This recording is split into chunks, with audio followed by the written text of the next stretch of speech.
Ini kita pakai cangkir cuma segini, insya Allah kita buat wudhu. Allahu Akbar. Baik, alhamdulillah kita sudah sampai di pos 4 Samarantu. Ya, ini Ustadz yang sampai sekarang masih ada. Ini jenisnya pohon Samarantu.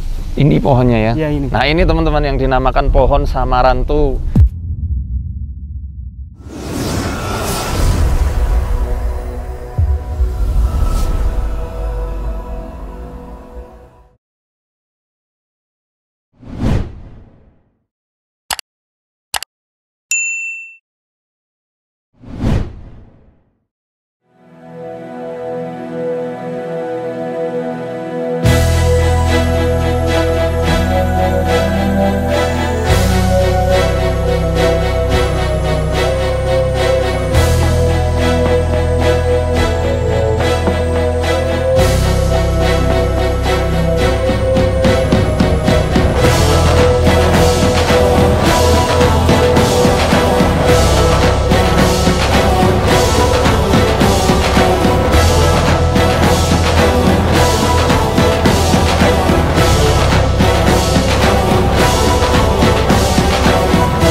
Kita mulai masuk hutan.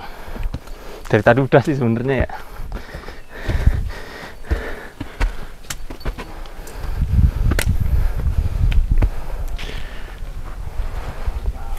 Pos 3.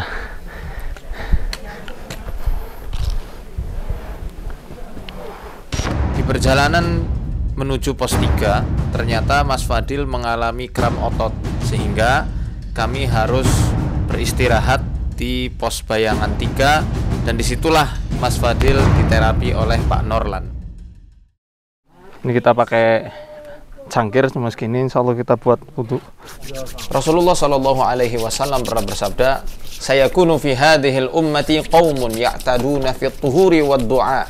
Akan terjadi di umatku ini suatu kaum yang berlebih-lebihan dalam bersuci dan juga berdoa. Oleh karenanya ketika mendaki gunung, kondisi air yang sangat terbatas, kita cukup berwudu dengan menggunakan air yang ada di cangkir yang kecil. Caranya, air untuk membasuh wajah lebih banyak daripada membasuh tangan di awal. Seperti yang Allah firmankan, "Faghsilu wujuhakum wa aydiyakum ilal marafiq." Cucilah wajah kalian dan tangan kalian hingga ke siku. Wamsahu biru'usikum wa arjulakum ilal ka'bain, dan usaplah kepala dan juga kaki kalian hingga kedua mata kaki. Oleh karenanya saat membasuh wajah dan juga tangan sampai ke siku itu dibanyakin airnya. Adapun ketika membasuh kepala termasuk di dalamnya telinga cukup diusap saja dengan sedikit air. Demikian juga ketika kaki cukup diusap saja dengan menggunakan air. Dan alhamdulillah air yang ada di cangkir pun masih tersisa. Ini bisa dicontoh bagi setiap pendaki yang hendak bertoharoh untuk melaksanakan sholat wajib. Semoga bermanfaat. Sisa.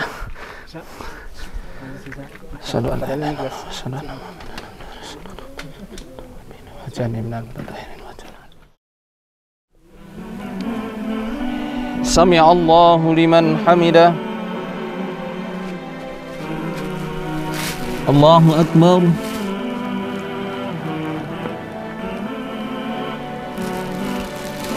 Allahu Akbar. Allahu Akbar.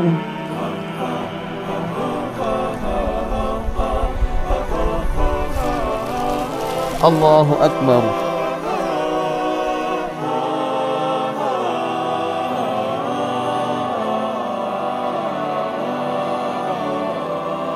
Assalamualaikum warahmatullahi. Assalamualaikum warahmatullahi. Kita baru istirahat sejenak dan melaksanakan sholat zuhur. Selanjutnya kita mau lanjut perjalanan ke pos 4 Samarantu.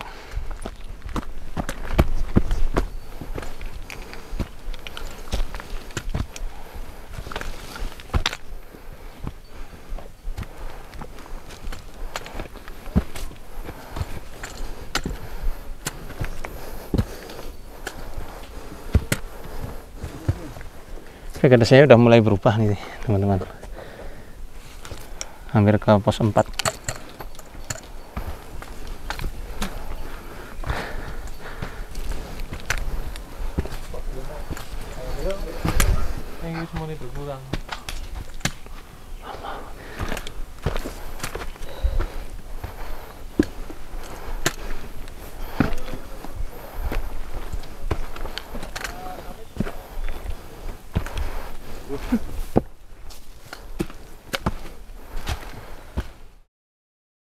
Baik, alhamdulillah kita sudah sampai di pos 4 Samarantu. Tadi sempat hujan lumayan besar, jadinya kita udah ganti baju juga, ganti kostum. Kita kembali lagi bersama Mas Zainal. Kita mau tanya-tanya kepada beliau. Ternyata pos Samarantu yang dianggap angker dan fenomenal sekali ya, sampai terkenal di mana-mana, itu katanya justru nama kayu ya, bukan hantu yang samar. Ya, terkait dengan sejarahnya sendiri, untuk khususnya pendakian jalur Bambangan itu juga belum kurang tahu ya, yang babat siapa ya kurang paham. Jadi tahu-tahu udah kemungkinan ada jalur, juga nama posnya Samarantu. Samarantu. Ya. Jadi ketika tahun kemungkinan 1980-an, mayoritas kaum kampung ya, ketika ingin menanak nasi itu kan memakai jagung. Jadi jagung itu harus dimasukkan ke lumbang, nah harus dibubuk dengan alu. Nah khasnya di tahun itu alu yang paling kuat, paling awet itu pohon Samarantu. Ya, jadi sebenarnya itu Samarantu itu dibuat asal muasalnya itu dari nama pohon. Nama pohon ya. Nah, nama pohon Samarantu itu mana? Yang dinamakan Samarantu itu? Sementara kalau di area camp di sini ada dua Pak Ustadz. Ya, di sebelah sana ada ya. Sama, yang ini? Ya, warna hijau sama yang kecil ini. Kalau yang besar ini bukan termasuk sebenarnya. Ini bukan pohon ya, Samarantu? Bukan ya. Oh, tapi jadi ikon ya? Ya. Ini kan pos lama kalau tidak salah? Ya. Ya, ini pos lama. Jadi karena sebenarnya bukan pengaruh bukan pengaruh karena mistisnya, akhirnya pendaki mungkin takut di area camp. Jadi sebenarnya sudah diberi arah dari pihak base camp. Jadi karena di area campnya banyak ranting membahayakan, akhirnya pihak base camp itu mengarahkan camp di pos 5 ke atas. Ya. Jadi sebenarnya karena khawatir ketimpa pohon mungkin gitu kali ya. Ya. Karena pohon di sini besar-besar sekali teman-teman. Bukan, artinya itu bukan hantu yang samar, itu arti dari mana? Iya. Karena hantu sendiri kan dalam bahasa Jawa ya apa ya? Medi. Ya medi kan, kalau dalam bahasa Jawa hantu itu kan medi. Ya. Demit, kajiman bangsane. Apalagi di wilayah Banyumas ini itu terkenalnya bukan dengan nama hantu. Jadi Samarantu terus dikait-kaitkan dengan hantu yang samar, itu tidak benar sama sekali. Tidak benar. Ya, awalnya justru karena adanya ini pohon Samarantu yang kayunya dulu dijadikan apa itu namanya? Lumpung. Ya, alu. Alu ya, alu. Yang biasanya digunakan untuk membubuk ya. Membubuk nasi. Nasi ya, jagung pertama jagung. Jagung ya, tinggal jagung. Ya. Jadi karena mungkin tahan lama awetnya, akhirnya terkenal yang awet itu pohon Samarantu ya. Ya. Tapi walaupun sudah dijelaskan ya bahwasannya alasannya dari orang-orang base camp untuk melarang camp di sini karena banyaknya pohon-pohon besar, Ya, itu tetap masih banyak yang merasakan takut. ya masih merasakan takut ya. Jadi sebenarnya kalau menelusuri manusia dan jin itu bagaimana sih Pak Ustadz? Mungkin sejarahnya ya. Ya kalau dalam hadis sendiri ya, ini hadis diriwayatkan oleh Imam At-Tabrani, Ya. sanadnya hasan ya. Jadi Nabi SAW pernah bersabda ya, ikhtasama indi al-jinnul muslimun wal jinnul musyrikun.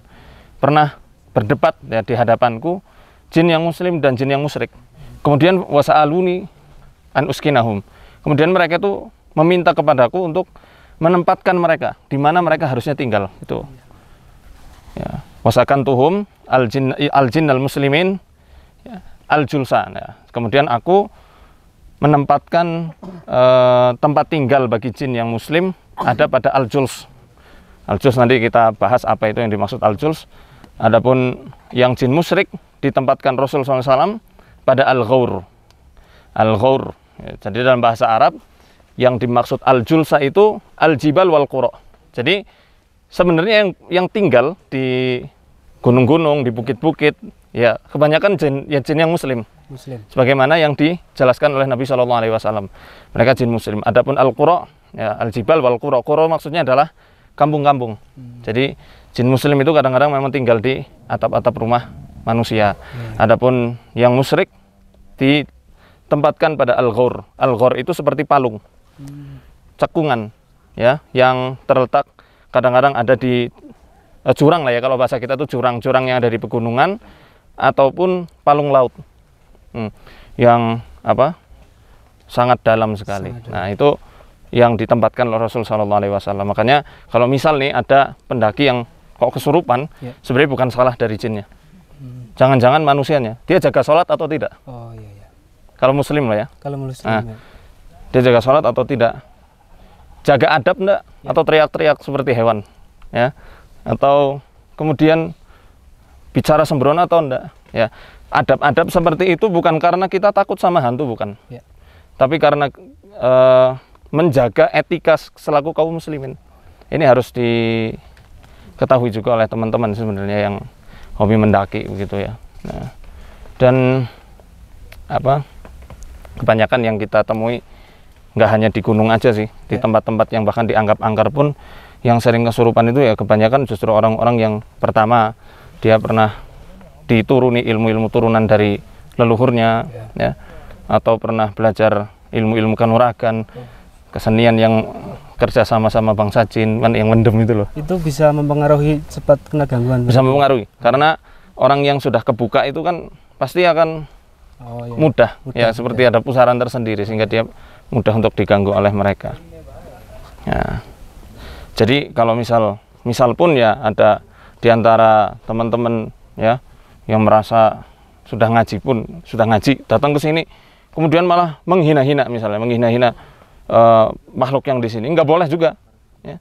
Karena Rasulullah SAW bersabda, la tasubbu syaitan, ya, la tasubbu syaitan wasta'idzu billahi min syarrih. Jangan kalian cela setan, tapi mintalah perlindungan dari keburukan-keburukan setan. Kata Syekh Utsaimin, ya, dengan mencela itu setan justru tidak akan pernah takut. Mereka justru nanti malah semakin nyanteng kalau bahasa kita itu. Tapi kalau dengan minta perlindungan sama Allah Ta'ala, maka insya Allah mereka nggak akan pernah ganggu. Ya, ini habitat mereka, di alam mereka. Karena manusia nggak tinggal di sini, ya betul mereka tinggal di sini. Dan kebanyakan jin yang muslim. Ya. Nggak perlu kita usik, nggak perlu kita ganggu juga. Dan nggak perlu diagung-agungkan. Nah, jangan dianggap mereka itu nanti meneror. Mereka nggak ngapa-ngapain. Kalaupun mereka menampakkan diri, itu bisa jadi memang jin yang usil, dia yang jahat, jin yang jahat, atau manusianya yang nggak menjaga adab-adab ketika keluar rumah, apalagi adab ketika naik gunung. Nah, Mas, saya mau tanya nih, karena saya kan ditanyai oleh banyak orang tentang pohon yang katanya dijadikan gerbang. Ya. Nah, itu ada di mana sih? Terkait pohon yang viral ya, itu ya. Gerbang antar dimensi atau bagaimana lah itu. Sebenarnya posisinya itu ada di bawah persis pos 3. Ya, lebih tepatnya di bayangan pos 3. Bayangan pos, berarti dari pos 2 ke pos 3 ya? Ya, sebenarnya di situ. Oh, berarti sudah lewat ini. Ini sudah lewat. Tapi malah rumornya terkenal di sini ya? Ya, rumornya terkenal di area Samarantu ya. Kalau di tempat ini, Mas, ada nggak tempat-tempat yang biasa dijadikan ritual atau diletakkan sesajen-sesajen? Oh ya, tadi kan Ustadz di belakang. Kami kan duluan untuk masang tenda. Pas lagi kami bersihan, sempat ada itu Ustadz, sebuah batok kelapa, tapi sudah kami bersihkan di bawah pohon sini. Ya, kemungkinan tapi sudah lama ya. Kelapa? Pohon kelapa ya. Apa? Pohon kelapa atau batok? Batok kelapa ya Ustadz. Ada isinya? Wah, kurang paham sih tadi. Cuma lagi bersih-bersih. Bukan itu apa bekas makan para pendaki mungkin? Kemungkinan tidak. Nggak mungkin juga ya? Mungkin, ya. Itu di sini ya? Ya persis di yang bawah jadi sini. ikon pos 4 ini Samarantu yang di pos lama ya? Iya ya. Di sini juga ada di sini pohon-pohon sini. Saya sempat searching di Google. Ya. Dulu bahkan dikasih keris-keris yang dililit Ya. kain kafan itu di mana? Kurang lebihnya di sini Pak Ustadz.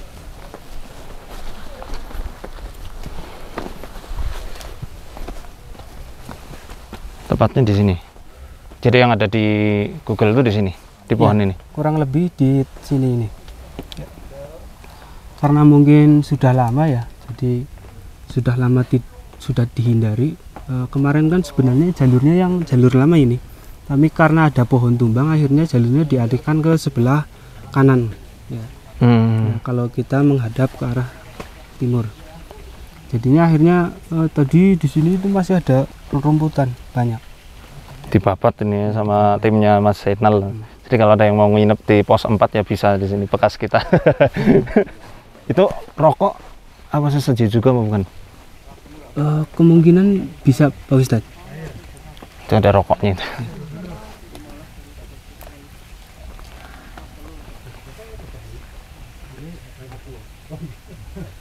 Jadi walaupun Rasul SAW membagi gunung ini adalah bagian untuk tempat tinggalnya bangsa jin yang muslim, tapi kalau manusia dia cacat akidahnya sambil ngasih-ngasih sajen walaupun dengan rokok, ini yang harus kita luruskan ya. Itu kita buang Mas nanti, nggak buang. Pasti teman-teman pernah dengar ya kisah yang ada di Musnad Imam Ahmad dan Sunan An-Nasai. Dua orang laki-laki, yang satu masuk surga karena lalat, yang satu lagi masuk neraka karena lalat. Yang satunya ya, orang yang masuk surga karena lalat, dia melintasi suatu perkampungan, tapi penduduk kampung itu menyaratkan untuk dia, berkorbanlah kamu walaupun dengan lalat. Dia tidak mau, dia menolak, akhirnya dipenggal, meninggal dia dan masuk surga.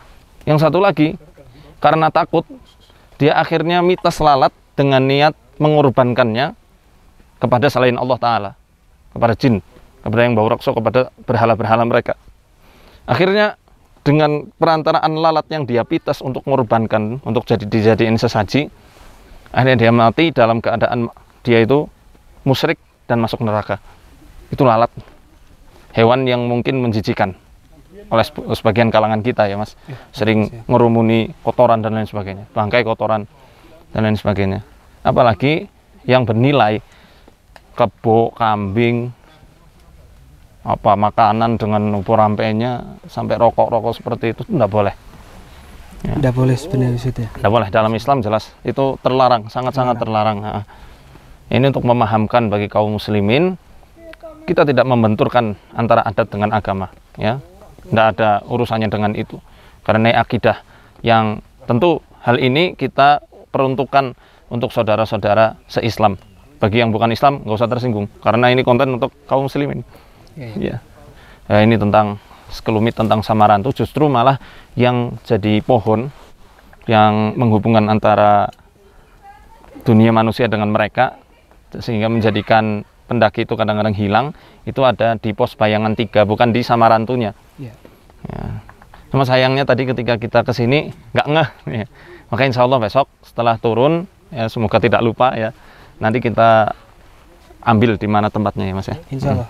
Ternyata Samarantu itu bukan hantu yang samar, ya, tapi bukan pohon Samarantu, kayu Samarantu yang dijadikan alu. Tuh lihat tuh itu pohonnya. Karena seperti yang tadi sudah dijelaskan oleh Mas Zainal, dari pos pertama sampai pos ke berapa mungkin? Pos 9. Pos 9 itu semuanya dinamai dengan nama-nama pohon yang ada di sekitarnya. Iya. Kalau Pelawangan ada pohon Pelawangan? Pelawangan karena batas vegetasi ya. Oh mungkin itu batas Ya, vegetasi yang disebut Pelawangan, lawang itu ya. ya. Pembatas mungkin seperti itu ya. Jadi seperti itu. Dari tadi pos 2, pos Walang itu karena banyak pohon walang. Pos 3 itu apa namanya? Nggak hafal saya. Ya, nggak apa-apa. Itu juga pohon-pohon yang ada di sekitarnya. Samarantu pun juga demikian. Jadi artinya bukan hantu yang samar. Ini kita ngecamp di sini malam ini. Besok sebelum subuh insya Allah kita ke puncak.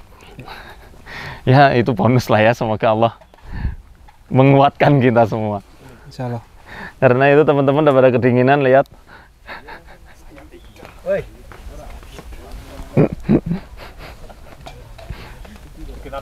Ya, jadi ketika mungkin akan melewati sebuah tempat-tempat yang angker, mungkin bahasan yang tadi di bawah ya Ustadz, Ya, untuk membaca betul. kalimat Ya, tersebut ya. yang mudah 3 kalimat. A'udzu bikalimatillahi tammati min syarri ma khalaq, dibaca 3 kali. Ini kalimat tamah yang luar biasa ketika dibacakan oleh Rasul sallallahu alaihi wasallam. Ifrit itu kan berarti dedengkot jin yang paling kuat. Paling kuat. Ketika beliau sedang Isra Mi'raj itu semuanya mau melempari Nabi dengan bola api dan obor-obor yang sudah mereka siapkan. Yang di gunung mereka turun, ya. Jadi walaupun gunung itu memang diperuntukkan untuk kaum muslimin, ya tidak dipungkiri di antara mereka pun juga ada yang jahat seperti itu ya. Yang dari lembah mereka keluar, jelas ini jin-jin yang kafir itu ya. Mereka membawa obor-obor bola api mau dilemparkan Nabi. Jibril tahu, Jibril sudah waspada. Kemudian Jibril, kita tahu ya, Jibril dalam hadis Nabi SAW, dia punya 600 sayap. 600 sayap, yang mana satu sayapnya aja itu dia akan menutupi ufuk yang ada di langit ini. Jadi dihalau dengan Jibril, ya tentu Ifrit nggak akan bisa ngapa-ngapain. Tapi kemudian Jibril mengajari kepada Nabi Muhammad, "Qul ya Muhammad," katakan ya Muhammad, apa yang harus aku katakan? Katakan, "A'udzu bikalimatillahi tammati allati la yujawizuhunna barrun wala fajir, min syarri ma khalaqa wa dara'a wa bara', wa min syarri ma yanzilu minas sama'i, wa min syarri ma ya'ruju fiha, wa min syarri ma dara'a fil ardi, wa min syarri ma yakhruju minha, wa min syarri fitanil laili wan nahar, wa min syarri kulli tariqin illa tariqan yatruku bi khairin ya Rahman." Kalau belum hafal, bisa disimak di slide berikut ini khusus ya, supaya nanti bisa di screenshot dan dihafalkan.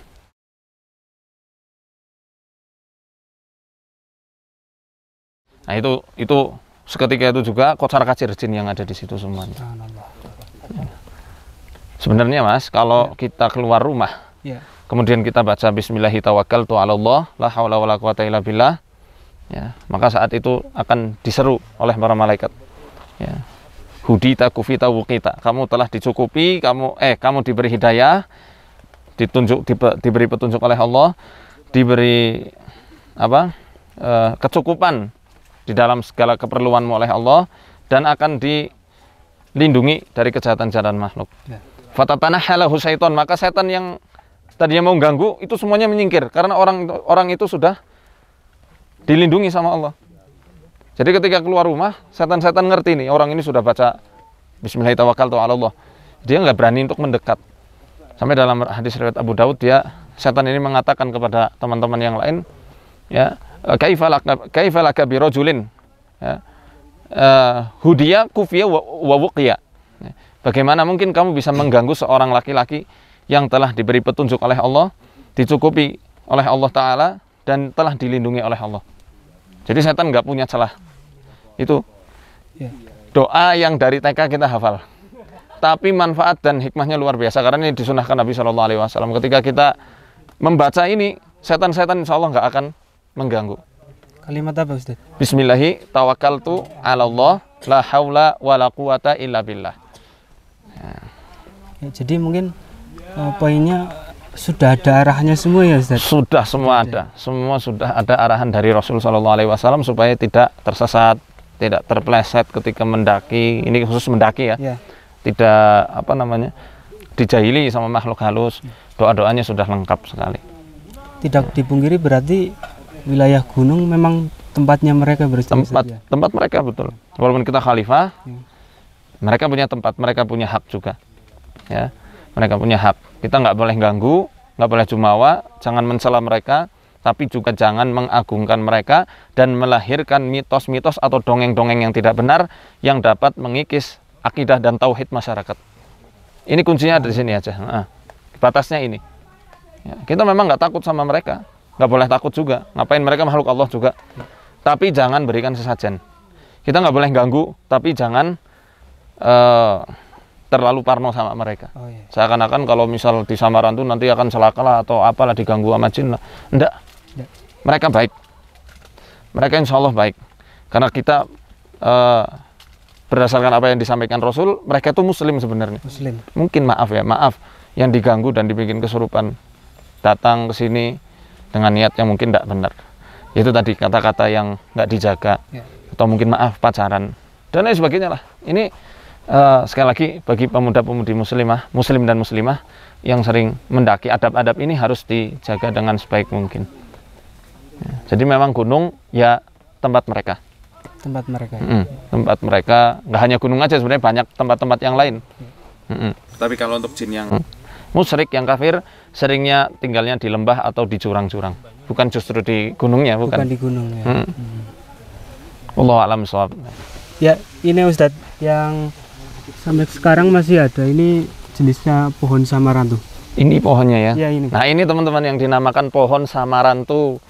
Jadi bukan hantu yang samar ya? Bukan, bukan markas hantu, bukan. Jadi semoga dengan adanya konten ini, pelurusan tentang ini, tidak ada lagi pendaki yang perlu takut di samarantu. Tapi juga jangan sembrono, tetap jaga adab selaku kaum muslimin, bukan untuk menghormati mereka, bukan. Tapi adab kita, menghormati Allah Ta'ala. Ya, karena Allah selalu ngawasi kita, entah di gunung, di hutan, bahkan di keramaian sekalipun, Allah selalu ngawasi kita. Maka jaga adab-adab itu, ya. Sehingga nanti Allah akan melindungi kalau ada makhluknya yang jahat, ya, begitu. Makasih banyak Mas Zainal. Ya, jazakumullah khairan Ustaz. Waalaikum. Ya, semoga ini lebih menambah pengetahuan, ya.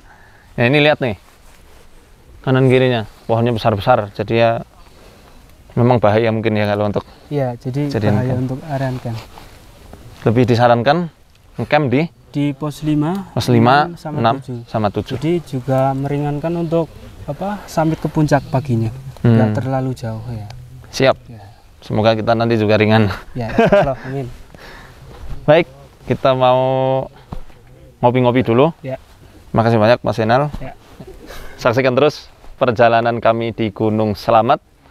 Masih di episode MFO Arsada munggah Gunung Selamat.